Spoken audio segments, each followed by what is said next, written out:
If you're going to do what you say you're going to do, be what you say you're going to be, you're going to have to lion me out.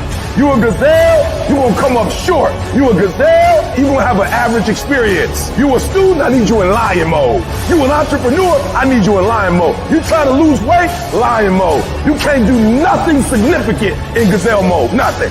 Nothing impressive happens in gazelle mode. Nothing happens in run mode, give up mode, quit mode, scared mode, fearful mode, nothing happens. Okay, welcome to I Am Next Sports fans, and this is another episode that we're hosting live, and we have an exciting guest online, but we have to pay some bills first. I'm Coach Ricks, and before we get into this interview with Mr. Kelly Fisher, I'd like to thank our sponsors that sponsor Next One Up, Elizabethtown Baseball. This is a live feed. You'll be able to actually see this again on YouTube and Twitch and Instagram.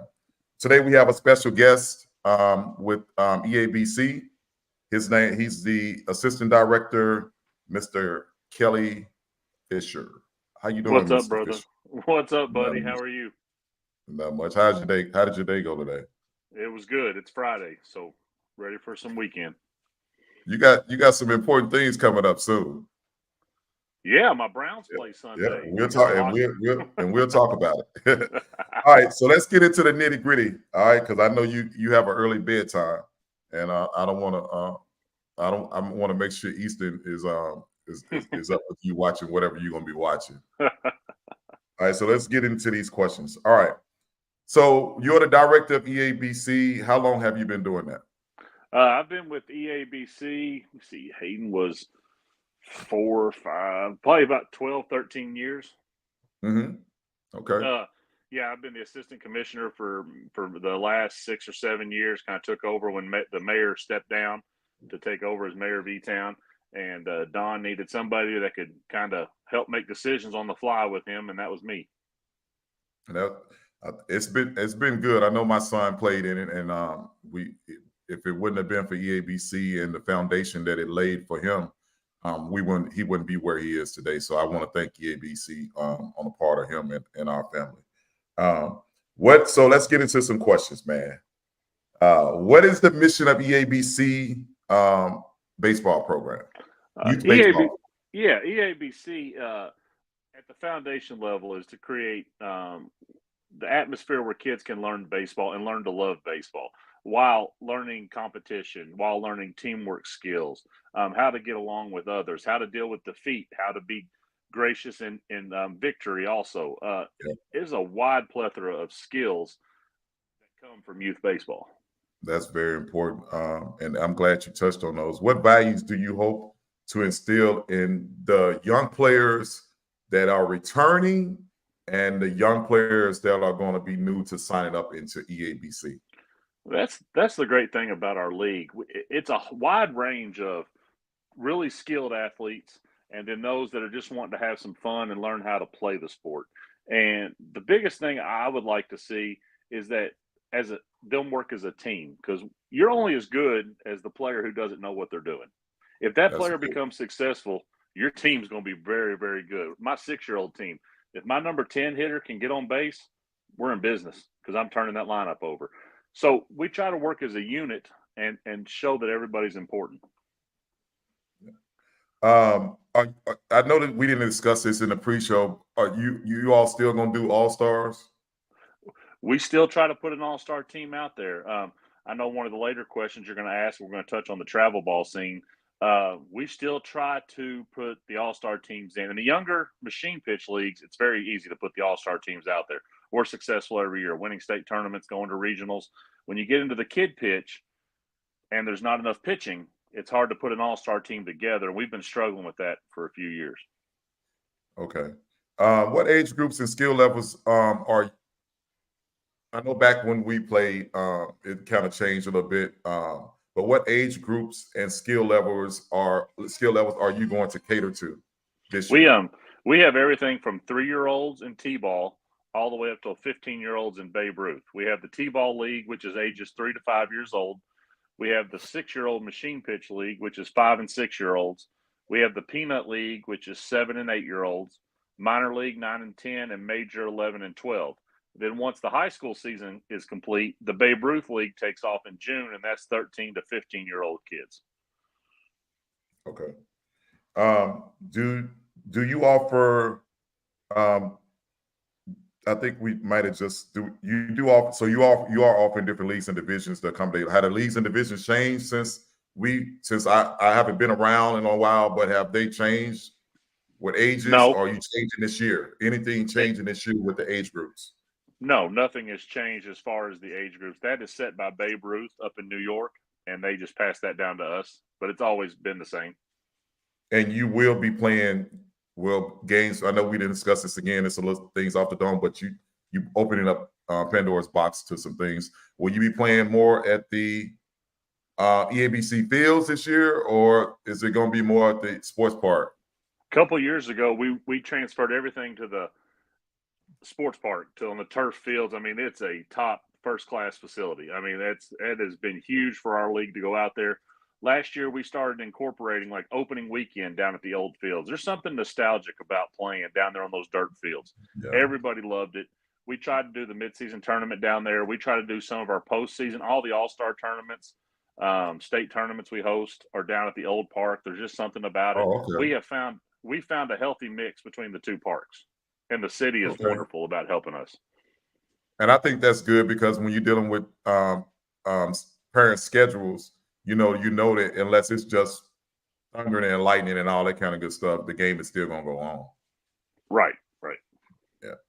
Yeah. So how are you balancing development and competition with these age levels?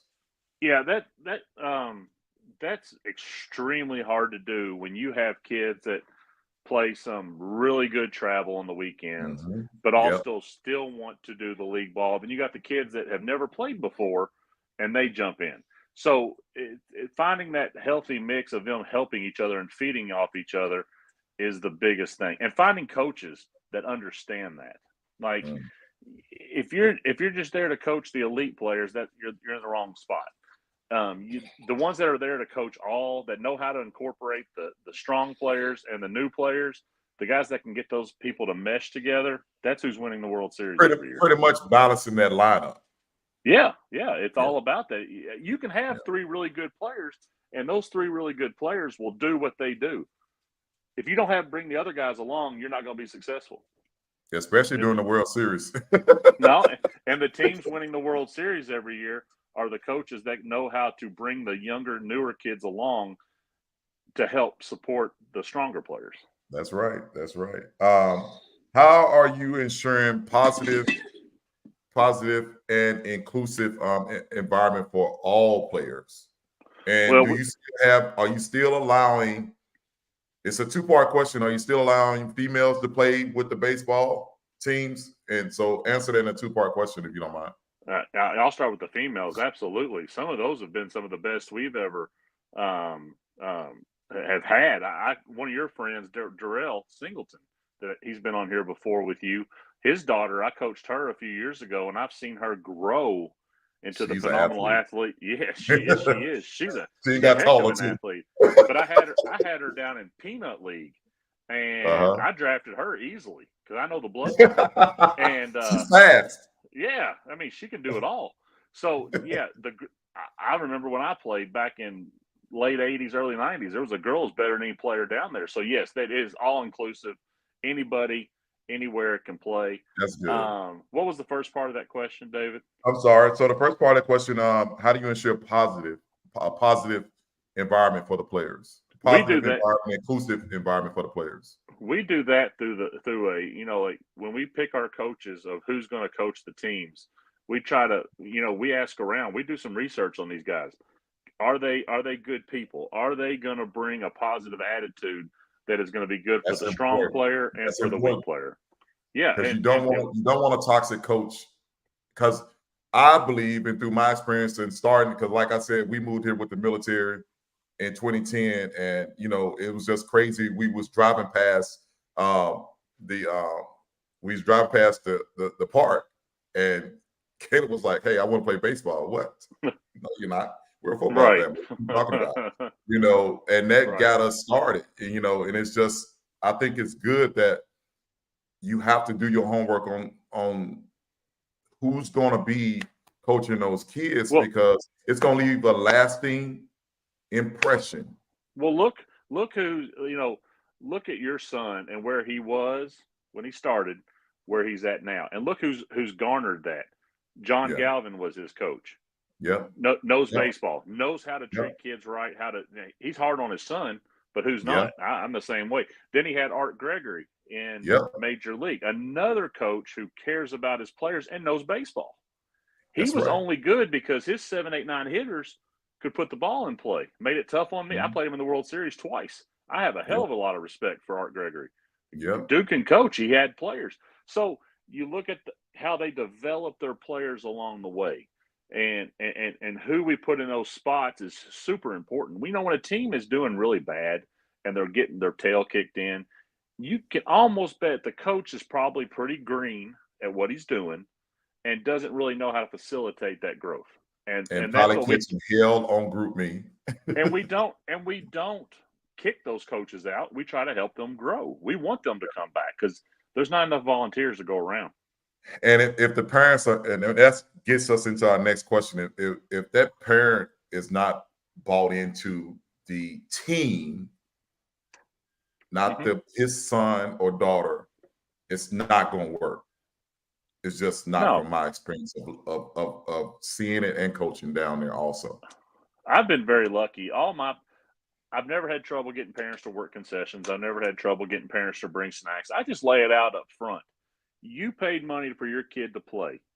You're entrusting me to make that happen. Sit back and relax.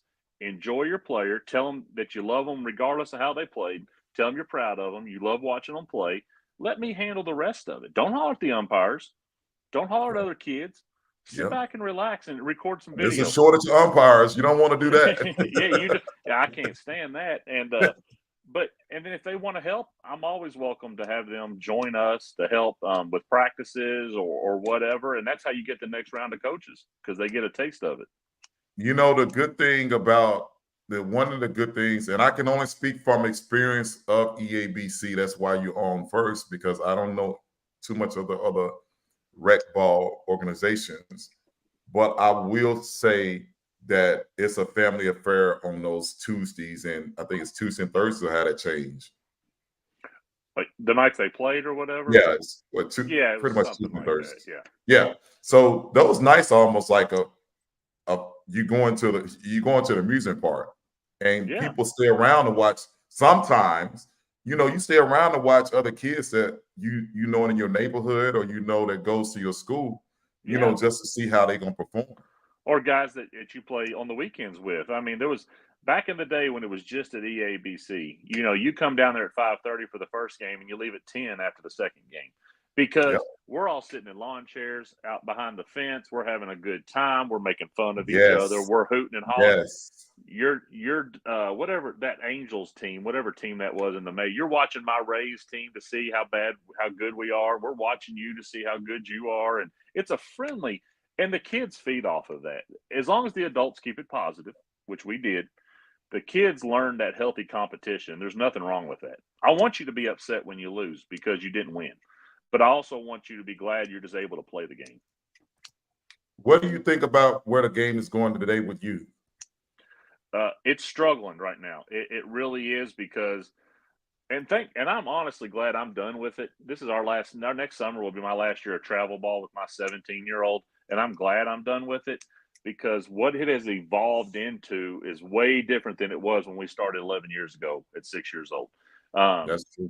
And it has really hurt the youth leagues. Those travel ball players that don't play in the league. Oh, sorry, my phone's You're fine. You're fine. The travel ball people that don't stay in the youth leagues, I always encourage that, because I said, okay, so youth league is easy for you. because you're a travel kid on the weekend. Mhm. Work on something. Find something every game to work on. Maybe it's seeing the ball better as a Reps, batter. reps. If you're a catcher on the weekend, be a shortstop on the league ball. Help that team because you're an athlete. Learn something different during league ball. Wow. Yeah. And the travel kids that have stayed in league and found the balance, and we'll talk about that in a second, how the league has helped that. We, you know, it helps the younger players come along. It's just league ball's in trouble because of the travel circuit. I get that. It's fine, and that's fine. We're And going to keep. and you know what? And here's the deal. I appreciate you being honest with that, because that's a touchy subject. But the honesty of saying, hey, here's in probably 3 years, this is where it's going. It's only touchy. It's only touchy if you try to deny that it's an issue, and it's not really an issue. It is what it is. So what we do is we have less teams. That's fine. We take the kid. It's more time for the other kids to play and grow. And somewhere along, and as good as I do, those kids that were good at 7 years old, they're not playing anymore. The kids that were the hard workers and had the work ethic and showed some promise, they're starting their varsity teams now. That's the growth. So if we have a handful of kids that don't know how to play baseball, that's fine with us. We'll take 5 teams instead of 10, and we'll put 50 kids out there and have a good time. And that's totally okay. We're not going to shut down shop because the best kids don't play all the time. I like that answer, Coach, Mr. Fisher. That's my league, my travel teams. It was a recommendation for me that you play league. We will work the travel around the league. So, and we did that. And really, your son's age, your son and my son are the same age. We were the last true travel league kids. After that, it just kind of broke up. So, yeah. Yep. What role do you do parents play in your program besides? And this is probably something to put out there now with new parents coming on board with new kids. What role do parents play in EABC's development program? Sure. And coaching is enough. Like a couple guys that volunteer to coach team, that's hard enough. They need the team moms to help organize the concession schedule and send out informations on the group me. We need parents to join the commission and take over. We're getting old. Luckily, I have a 6-year-old, so I'm coming back around for another 10 years of baseball. But people get out of it when their kids move on out of the league when they get older. We need younger people to step up on the commission, be there to help make the decisions. We are wide open. We can never have enough commission members. We need people to come in and help make decisions. If they're not unhappy with something, come join us. I'd be glad to make a decision for 500 little kids and make everybody happy. So if you're unhappy, come help us make those decisions. Volunteer to help coach, volunteer to keep the scoreboard, volunteer to keep the book, volunteer to help restock the concession stand, fix the field when it's pouring down rain. We got all kinds of stuff we can do. I remember all-star tournaments, there's 10 of us dads down there with shop vacs and flip-flops on, pumping off the field so we can play a baseball game at midnight that night. You remember that? There's a damn turtle in the dugout that day. And I was like, what are we doing? And we played at midnight that night. It was might have been a fundraiser tournament. Your damn team played at midnight after we pumped the field. And I was like, but it took community. I got the mayor on the horn, calling the city, getting them down there, helping us out. That's what it takes. And we had so much fun doing it. I wouldn't trade that for the world. And me and Caleb talk about that all the time. The memories down there, it's just unchanged. You can't travel ball. We know where travel ball is going and the need of travel ball, but that recreational feeling that you get with other players and different coaches and parents. Travel ball serves a purpose. There is a huge purpose in travel ball. I get that. We've lived it. You've lived it. I've lived it. It's fine. It's not for everybody. It can be for everybody. But league ball is the foundation. We all started down there on the T-ball field, 6-year-old field, chasing pitches off the machine. I mean, that's where it started. And then we've just, the ones that wanted to work at it still keep playing.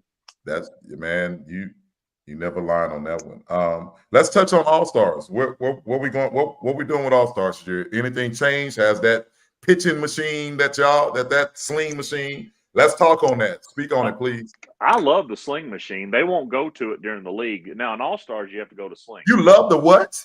I love the sling machine. It's consistent.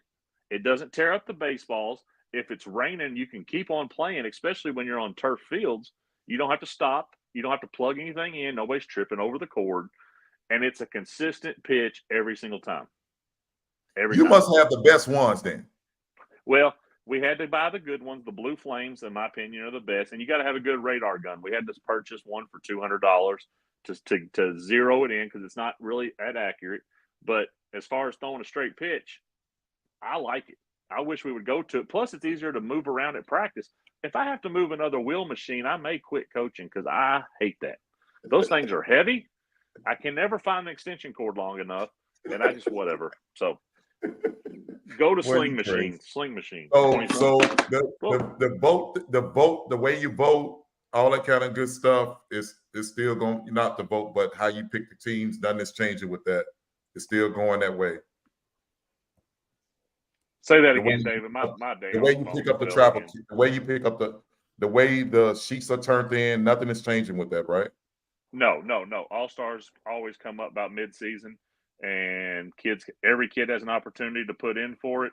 And the way we're going lately, we've dang near put most kids on the All-Star teams because there's not enough. Not enough kids interested, and it's a commitment. Again, going back to the summers we've lived out of state, it's a commitment for All Stars. You're giving up your June and July. There is no vacation. Your June and July is gone.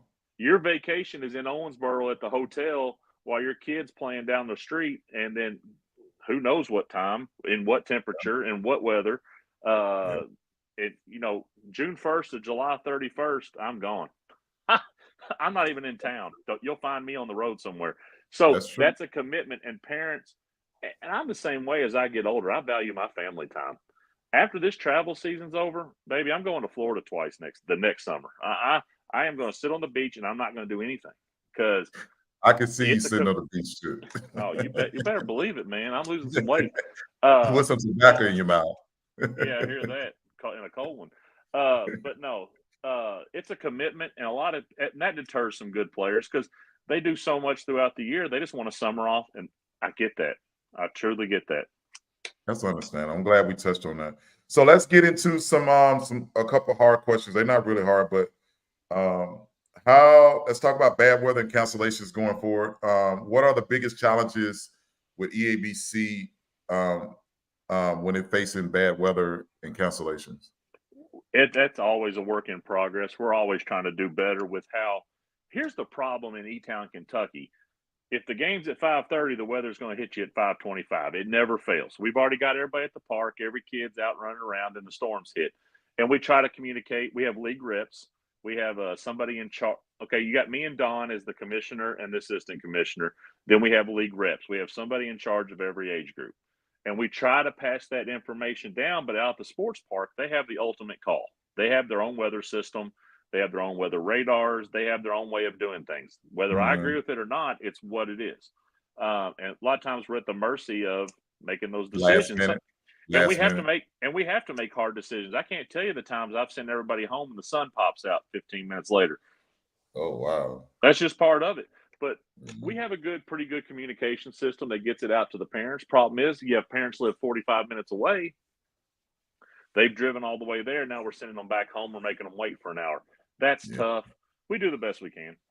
I got you, buddy. What are the biggest challenges, and that you have seen last year, and it may come up again, that you're facing with running the EABC, with signups, finding the quality coaches, finding enough coaches, finding enough assistant coaches. What challenges did you have last year that you would like to address to say, hey, we need more assistance in this area? Here's how we've helped with that and with the balance of travel ball and rec ball. Travel ball plays on the weekends for the most part until you get up to the older ages that play during the week. We've gone away. We don't play on the weekends anymore. Over the last 5-6 years, we've gotten away from that because travel ball isn't. That's the only way we can get kids to play in our league. Yeah. Your weekends are free. You're not going to have a game where if you miss it, it's going to hurt your team. So we did that. In doing that, we get more kids to play league ball. We get more of those guys that coach at a higher level to come out and do the league baseball. And that is something we had to give in. If we were to fight that travel ball thing, we had to learn. Hey, Easton, say hi. What's going on, dude? If we fought against it, we would not have as many players. We would not have as good of coaches. We need those people. We need to learn how to work together, and we've done that. Good.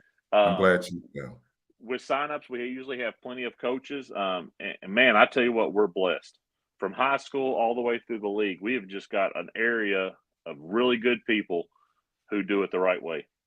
You know, and I know we don't really talk as much as we used to, but a lot of the coaches that come in there during when the season kicks off and they come in there and we talk, you know, they talk about, you know, it's crazy because they bring all their kids in, and I'll be like, okay, let's go. You know, they bring them all in, but they trying to get them more reps. You know, they're trying to get them more reps of hitting the ball, and like we tell them, you know, come in here before you leave, before you go out there to a game, get your reps in. That when you get out there, you ready to go. You know, and a lot of the coaches that's on your staff have started doing, not on your staff, but part of the program is started just, hey, meet us up here. Let's go ahead and start hitting now. Once we get out there, we pretty much hot and ready to try. And I tell you what, and this is a two-part answer from me. I really like our indoor sportsplex.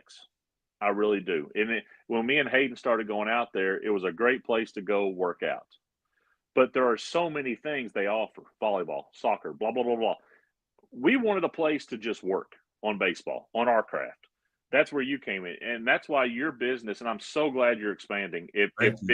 And I don't know what it looks like yet, but I can only imagine if you took that tiny space and made it into what it is, that's been a huge benefit for our EABC. Whether we're directly related with you, we tell the people, man, if your kid doesn't know what he's doing, go out there and get a cage for $30, get on a machine, just see if they even like it before you spend money with us, before you join our league. Go out there.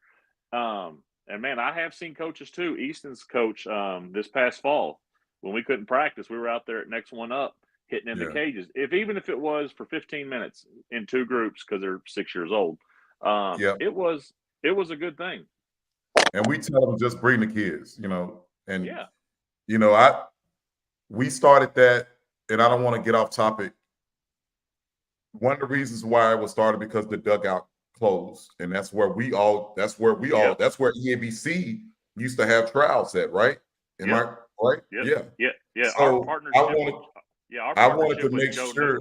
I wanted to make sure that the kids in Hardin County, Radcliffe, Fort Knox, Brett County, and all of them had a place that they could call home and say, this is strictly for baseball, and I want to just come in here for baseball. If I want to hang out, I hang out, and then I go home, I go do what I need to do. And I want to make sure that this area, that scouts, all these people know that we have talent in this area that puts in the grind and puts in the work.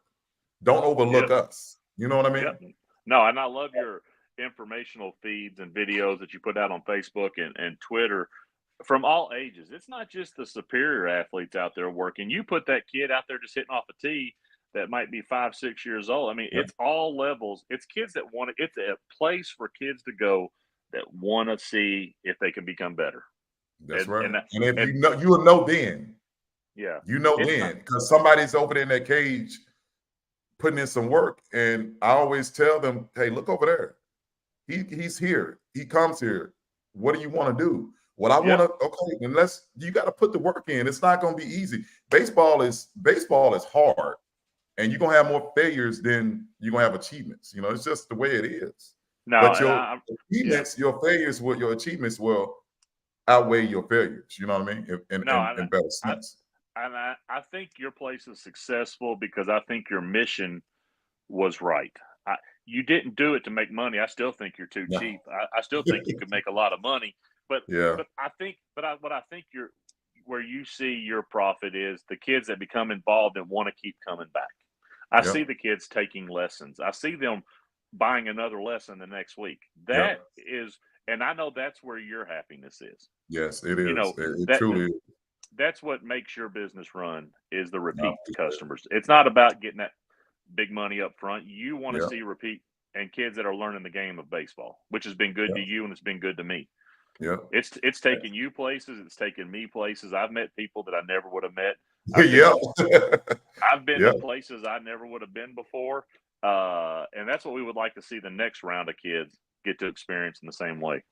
And I tell, and it's a lot of things that's out there. I tell the kids, I tell them, if some kids are not ready for travel ball, and I be straightforward with them when they walk through the door, and I give them an assessment, or some of the coaches some of the trainers are talking to them, and things like that. I let them know, some of them are not ready for baseball. So Yeah. my No, TV just, no, absolutely. But that's a way to that that's again why your place is so valuable. That's a place where they can learn if that's for them. And just because travel ball is not for you, that's absolutely fine. It's not for everybody. I'm glad I'm not doing it anymore after one more year. I'll be honest with you, it's a grind. And but it was good to us. But the league ball will live on, and that's where the real fun starts because that's where it begins. Nobody's coming yeah. out playing travel ball starting out. That's not how that works. You are Um, definitely right, man. You're definitely right. so You hit on some good points. I don't want let's go with what are your hopes for the future EABC? my hopes is that we just keep it moving on in whatever capacity that is. Whether we have 100 kids in each division or we have 50 kids, can we just keep giving kids the opportunity to play baseball? That's all we can hope for. And there's kids always going to be wanting to play baseball. There's always kids getting that new glove that want to go play, and we're going to keep offering that opportunity no matter what it takes. And luckily, we live in a great place with a great city, with a great mayor, with a I great. love you. I love you, Tom. It's a. It really believes in the future of our kids, and they do whatever it takes, whether everybody sees that or not. Hmm. Behind the scenes, I'm promising you, it's happening, and they're doing whatever they have to make it happen. I'm glad you touched on that. And I know that this is probably you could what are some innovative things that EABC that you keeping the kids engaged in baseball? What Well, are you keeping them? I think moving to the sports park was the biggest thing we could have done. I think if we had not made that move and partnered with the sports park in the city on that, it would have really hurt us. I think just the kids out there playing on the turf, it could rain for 3 hours before the game. 10 minutes later, we're going to play ball. That's huge. We're not canceling games.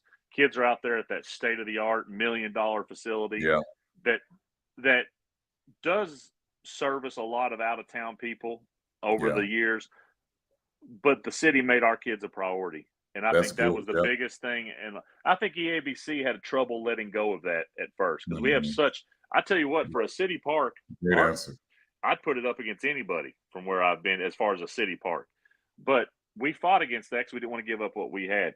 But I think again that adapting to the changing in times is what was huge. The kids love going out to the sports park. That's a beautiful facility. Um, Kelly, those kids that come in from out of town for Cal Ripken, and when I'm up there at the facility and I see them, those parents, all they talk about, hey, it's a great town. I ask them, hey, where are you going to eat? What are yeah, these things? Because I want them to experience the city, because if they don't experience the city, they're not going to want to come back. They go to Pigeon Forge and all these other places, but when they coming from North Carolina, yeah, yeah. to play at the sports park. And They their coming from money's Washington D.C., all these places. Texas, Hawaii. Every year we have that team from Hawaii Yeah, that comes up and brings little trinkets to hand out to our kids in our area. And that money gets reinvested back into our yeah, children. Whether yeah. you believe it or not or see it or not, it's happening. And I know it's happening because I'm part of that process. I'm glad we touched on that. I'm glad that you were able to elaborate and on that piece of that myth. Hey, it's not this, because you get all these things out there in the atmosphere in Hardin County and Elizabethtown. But I'm glad that you open that box and say, hey, here's where the money is going. Here's what we're doing for our youth, Well, because our youth are important. If you want to see if it's working, go watch Central Hardin baseball. Go watch E-Town baseball. Go watch North Hardin baseball, and ask those kids where they started at. Ask their best players where they started. I guarantee you 95% of them came right out of University Drive, because University Drive, baby. That's where it started. I'm just telling you, it had to start with something, and it started down there. And I love watching those kids. Central Hardin, North Hardin. My son plays at E-Town. Central Hardin, North Hardin, huge rivals. Yeah. But Kellen Brandenburg, Lucas Thompson, Chase Price, Reese Kelly, those guys have a great day. Man, I'm awesome. That's awesome. My son used to play with them. Or you get Paxton Hardiman or Caleb Riffle or Aiden Gregory out at North. Yeah. Those guys do good things. I'm happy for them. My son's happy for them. He wants to beat them, but he's happy for them. Now that you touched on your son, that he works up at the facility, that dude is something else, man. I was talking to him the other day, and I said, I'm just happy that a lot of people ask, well, why you got teenagers? Well, they're part of the community. Yeah. And I'd rather have a trainer like Hayden and G. Yeah. Because they giving back. Yeah. To the community. And it's not always the old heads. You don't have to have an old head training. You can have someone that's able to train an 8-year-old to a 13-year-old. Only keep them in the 8 to 13, that they have an impact. They have an influence. They're positive. They're not thinking negative thoughts. They came from the same environment that most of the kids I know, like you just named off, are playing. No, I agree with you 100%. They can say, I've lived where you're at right now. Me and Hayden have had that talk. I was out there one day, I took him lunch or something, and there was a dad that said, yeah, he's a little upset he's playing outfield. Well, Hayden just went off on a tangent, and he's like, listen, let me tell you what, our best player is our center fielder. Some of the best players I've ever played with are our outfielders. Right now, it seems like a position that's not very famous, but I'm telling you, when you get older, that's where the money is. Those guys that can cover line to line, those 3 cats out there, even in travel ball, if you don't have 3 outfielders, you're in trouble. You're in trouble. You better catch every ball and cut off everything in the gap, or you're not going to win many games. And you're definitely right. He went off, and that little kid was like, all right, okay, fine. I'll play outfield, Dad, no problem. And his dad was like, oh, thank God. So, but they don't get that. But hearing that from a 17-year-old versus his daddy was big to that kid. And that's the kind of stuff that Garrick and Hayden are going to pass along. That's the kind of people they are, and they understand their mission.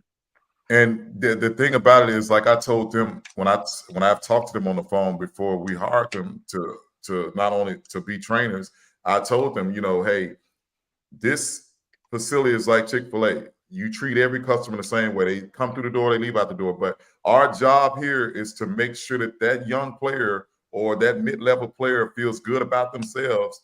If you see something that they're doing, get up, go talk to them.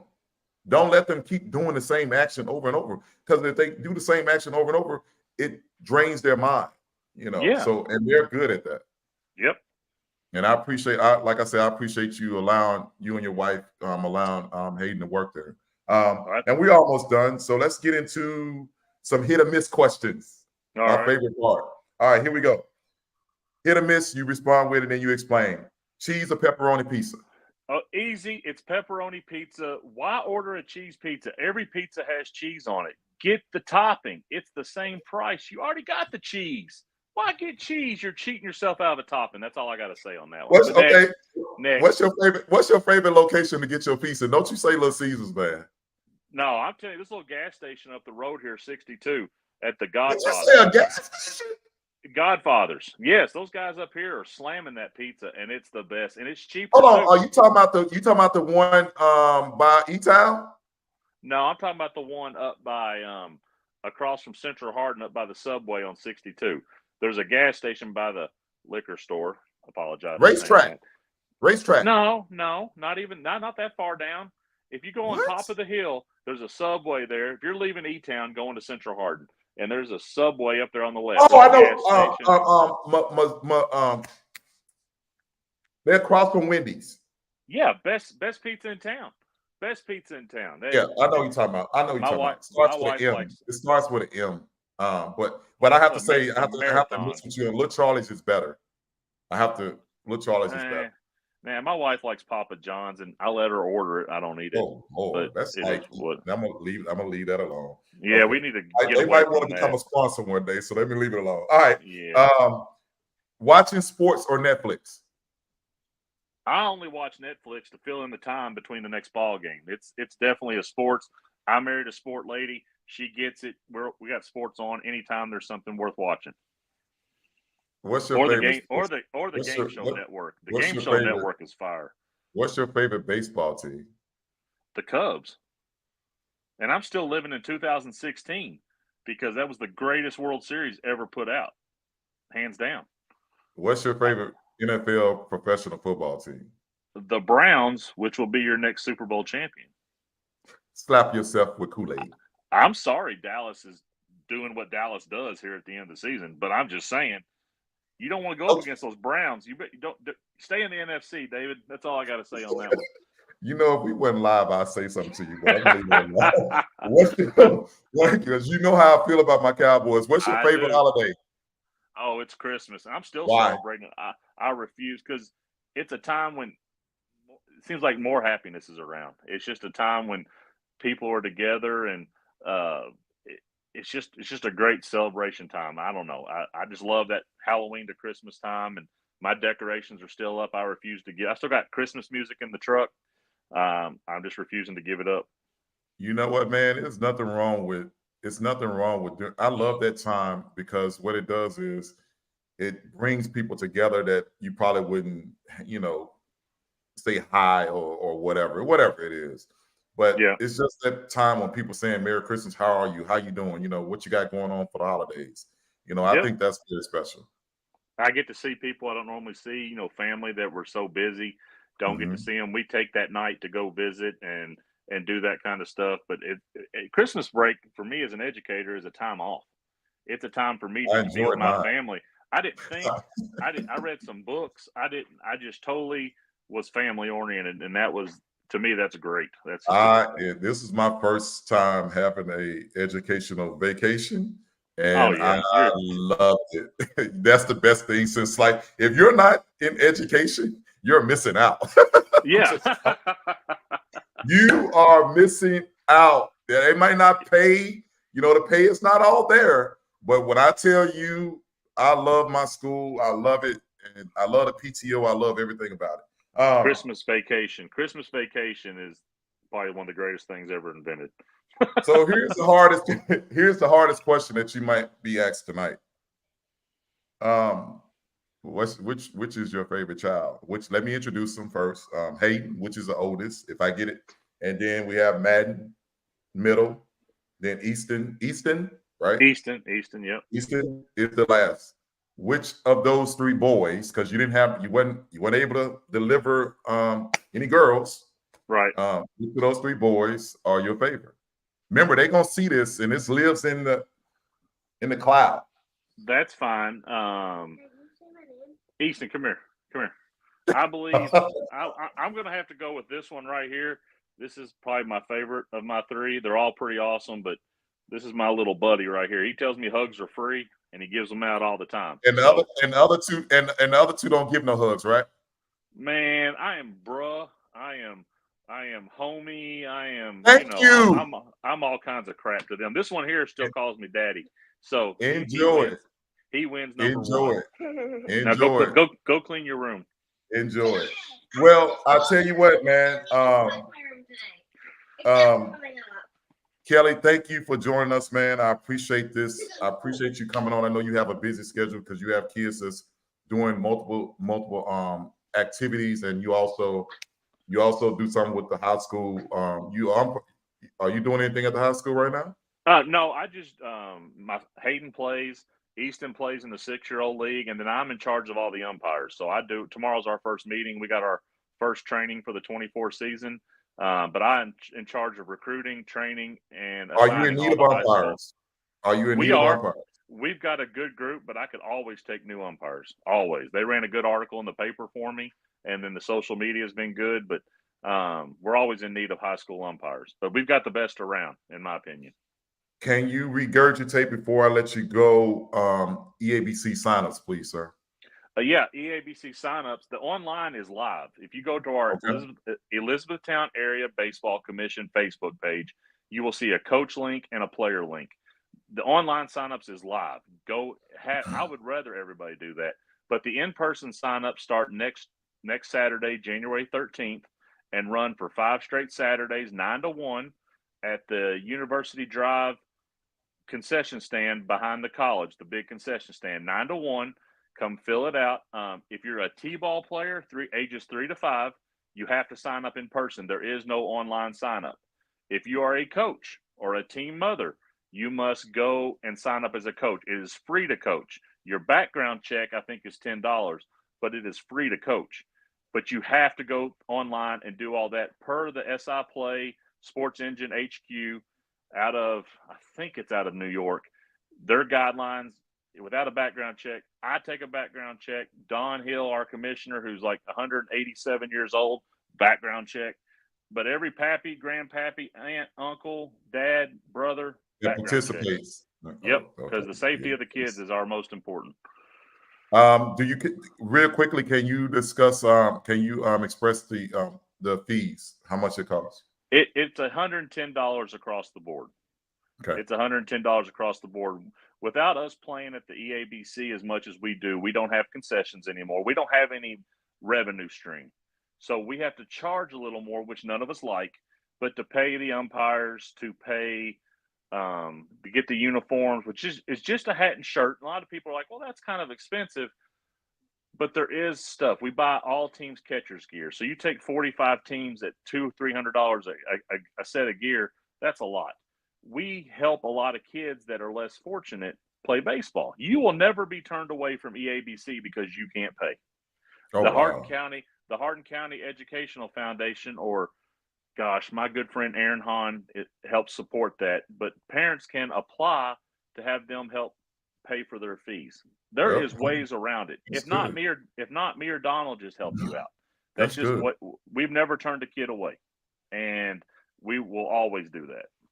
Hey, man, I appreciate you expressing that. I think that's very important because, when parents are talking about numbers, the fee amount does come up. It's tough. I want to say thank you for coming on. I know, like I said again, I know you have a lot of things going on, and I would like, before All-Stars begin, maybe before All-Star signups begin, maybe we can jump on real quick for about 10 minutes. You can discuss what's going to happen, what's going forward, and to get it out to the public as soon as possible on top of what you have on your social media. Oh, I love doing this. You just let me know when you want to get on. We can chat about it. I know a little bit about everything, but not a lot about anything. So I'll be glad to get on here and talk anytime you want. Hey, I appreciate it. To everybody that's going to be that's listening to this live or watching this live on your mobile phone or your iPhone, all this kind of good stuff that we got going on these days. This is a recording. You will be able to go back in and watch this later on. I call it Mr. Fisher, but I know him as Kelly. But Mr. Fisher has answered a lot of questions that you can probably just go back and rewind and get those answers without going into EABC's direct messenger or come in on a post, and he probably had already answered those questions. Or they can call me or email me. Everything with EABC is linked to my email and my cell phone. Everybody in the world has my cell phone. You call me or message me anytime. I will get you the answers if I don't know them. One more thing. Are you still, before I let you go, are the teams gonna still need sponsors? Don is still working. Yeah, that's another thing. Real quick, it used to be every team had to get their own $500 sponsor. That's another reason with the fees. We don't have that anymore. When the pandemic hit, we went to some great people like Will Harris, Guy Wallace at PTA. We had to go get guys because the small business could no longer give $500. That wasn't feasible during those times. So we started something where we had, like I said, Guy Wallace, Will Harris, other guys Don knows really contributed, and we had like sponsors for the whole league. So it was just a group of guys That's a blessing. that was It's a blessing. humongous. And so we're keeping up with that, and Don is in charge of all that. But if anybody wants to contribute and help in that way, contact us. We would love to have you chip in on that because we have a handful of people make it possible for 500 kids to play every year. Hey man, that's great news. Hey, again, thank you for coming on. Stay on a little bit while we phase out. Hey, I appreciate you all tuning in. And Mr. Fisher, thank you for having it. Thank you for being on. And this is I'm Next Sports out.